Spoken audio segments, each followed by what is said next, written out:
എറണാകുളം ഇടക്കൊച്ചിയിൽ ഇടഞ്ഞ ആനയെ തളച്ചു. ഊട്ടോളി മഹാദേവൻ എന്ന ആനയെയാണ് 2 മണിക്കൂറിന് ശേഷം പണിപ്പെട്ട് തളച്ചത്.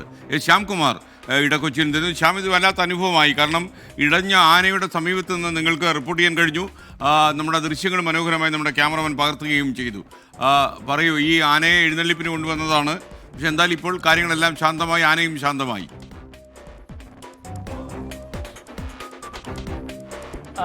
തീർച്ചയായും 2.5 മണിക്കൂർ നീണ്ട ഉദ്വേഗജനകമായ മുഹൂർത്തങ്ങൾക്കൊടുവിൽ ഏകദേശം ഒരു 7:15 ആന ശാന്തനായി. അതിനുശേഷം ആനയെ തളയ്ക്കാനും സാധിച്ചു എന്നുള്ളതാണ് ഏറ്റവും പ്രധാനപ്പെട്ട കാര്യം. നിലവിൽ ആനയെ അതേ സ്ഥലത്ത് തന്നെ തളച്ചിരിക്കുകയാണ്. ഇനി വനംവകുപ്പിൻ്റെ ഡോക്ടർമാർ ഉൾപ്പെടെ അവിടെ എത്തുമെന്നുള്ളതാണ് അറിയിച്ചിരിക്കുന്നത്.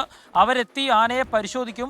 അതിനുശേഷം മാത്രമേ ആനയെ അവിടെ നിന്ന് മാറ്റാൻ സാധിക്കുകയുള്ളൂ. ഏതായാലും വൈകുന്നേരം 5 മണിയോട് കൂടിയിട്ടാണ് ഇടക്കൊച്ചി ജ്ഞാനോദയം ക്ഷേത്രത്തിൽ ആറാട്ടുത്സവത്തിന് എഴുന്നള്ളിപ്പിനായി കൊണ്ടുവന്ന ആന ഇടയുന്നത്. പിന്നീട് ആന റോഡിലൂടെ ഓടുകയും ഇടക്കൊച്ചി ശ്രീകൃഷ്ണസ്വാമി ക്ഷേത്രത്തിൻ്റെ കോമ്പൗണ്ടിലേക്ക് എത്തുകയും ചെയ്തു. അവിടെയാണ് ഏകദേശം ഒരു 2-2.5 മണിക്കൂർ ആന ആ നാടിനെ ആകെ വിറപ്പിച്ചത്. അവിടെ ഉണ്ടായിരുന്ന വാഹനങ്ങളൊക്കെ കുത്തി തകർത്തു, മറിച്ചിട്ടു. ഒരു 2 കാറുകളാണ് അടിച്ച് പൊളിച്ച് അവിടെ മതിൽ പൊളിച്ച് അതിൻ്റെ മുകളിൽ കയറ്റി വെച്ചിരുന്നത്. നിരവധി ബൈക്കുകൾ, ഏകദേശം 8-9 ബൈക്കുകളാണ് അവിടെ ആന ചവിട്ടിയും എടുത്ത് എറിഞ്ഞുമൊക്കെ തകർത്തത്. പിന്നീട് ആ പാപ്പാമാരെയൊക്കെ 4 വശത്തേക്കും ചിതറിച്ച് ഓടിക്കുകയായിരുന്നു.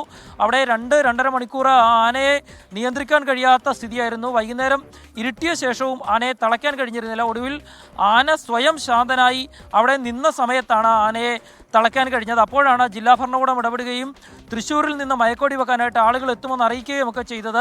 പക്ഷേ ഇരുട്ട് വീണ സമയത്തും ആനയെ തളയ്ക്കാൻ കഴിയാതിരുന്നത് വലിയ പ്രതിസന്ധി ഉണ്ടാക്കി.